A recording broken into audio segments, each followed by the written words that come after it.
নিঃস্বার্থ ভালোবাসা মা ছাড়া অন্য কাউকে পাবে না। হ্যাঁ বন্ধু, আমি তোমার মায়ের কথাই বলছি। হ্যাঁ বন্ধু, আমি সেই মানুষটির কথাই বলছি যে তোমার স্বপ্ন, যে তোমার সফলতা নিয়ে পাবে। হ্যাঁ বন্ধু, আমি সেই মেয়েটির কথা বলছি না আজকে তুমি যাকে ভালোবাসছো। বন্ধু, লক্ষ্য করো তো, যে মেয়েটি আজকে তোমাকে ভালোবাসে, যে মেয়েটি তোমার কাঁধে হাত রেখে বলে, তোমার হাতে হাত রেখে বলে আমি তোমাকে ভালোবাসছি। বন্ধু, সে সফলতা ছাড়া, তার স্বার্থ ছাড়া সে কখনো তোমার সাথে প্রেম করবে না। তুমি কি ভাবছো হাজারটা বন্ধুর ভালোবাসা আছে তোমার কাছে? না বন্ধু, সবই অভিনয়, সবই তার স্বার্থের জন্যে। বন্ধু, কেউ তোমার জীবন নিয়ে থাকবে না, কেউ তোমার জীবন নিয়ে সিরিয়াস হবে না। তাই বন্ধু, তোমার জীবন তোমাকে সফল করে, তোমাকে অর্জন করে নিতে হবে। একমাত্র মা ছাড়া অন্য কেউ তোমার জীবন নিয়ে সিরিয়াস হবে না। তাই বন্ধু, মায়ের সফলতার কথা ভেবে, মায়ের স্বার্থের কথা ভেবে নিজের জীবনকে নিয়ে সিরিয়াস হও। তাহলে দেখবে তোমার সফলতা নিশ্চিত।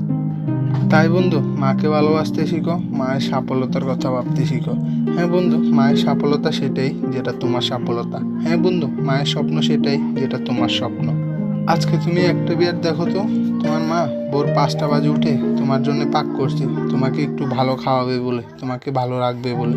হ্যাঁ বন্ধু, সেটাই মায়ের ভালোবাসা। বন্ধু, মনে রাখবে, মা পৃথিবীর মায়া, বাবা পৃথিবীর ছায়া। যদি তোমার মাই না থাকে তাহলে তোমার পৃথিবী দিয়ে কী হবে? তাহলে তোমার স্বপ্ন দিয়ে কি হবে? তাই বন্ধু, মাকে ভালোবাসতে শিখো, মায়ের স্বপ্নকে পূরণ করতে শিখো। বন্ধু, তুমি সেই বন্ধুর কথা ভাবো যে বন্ধু তোমাকে শক্তি দেওয়ার জন্য, একটু হলেও তোমাকে সফলতা দেওয়ার জন্য সে অনেক কষ্ট করছে। হ্যাঁ বন্ধু, তুমি তাকেই বন্ধু বানাও। তাহলেই দেখবে বন্ধুত্ব কি জিনিস, বন্ধুত্ব কত কঠোর জিনিস। বন্ধু, তুমি সেই মেয়েটির কথা ভাবো যে মেয়েটি আজকে তোমার জীবনের কথা ভাবছে। হ্যাঁ বন্ধু, তুমি সেই মেয়েটির সাথে থাকো যে মেয়েটি তোমার স্বপ্ন নিয়ে ভাবছে। হ্যাঁ বন্ধু, তোমার মাকে নিয়ে একটু সিরিয়াস হও, তাহলে দেখবে জীবন কত বদলে গেছে। তাই বন্ধু, তোমার মায়ের ভালোবাসার গুরুত্ব দিতে শিখো, তোমার মাকে ভালোবাসতে শিখো। তাহলেই দেখবে তোমার সফলতা, তোমার স্বপ্ন নিশ্চিত। হ্যাঁ বন্ধু, আমি সফলতা গল্পের পক্ষ থেকে রাজু বলছি, তোমার সবচেয়ে কাছের বন্ধু। হ্যাঁ বন্ধু, তুমি তোমার মায়ের কথাই শোনো, তোমার মা যা আদেশ করে তাই শোনো, তাহলেই দেখবে তোমার সফলতা নিশ্চিত। আজকের মতো এইটুকু, গুড বাই।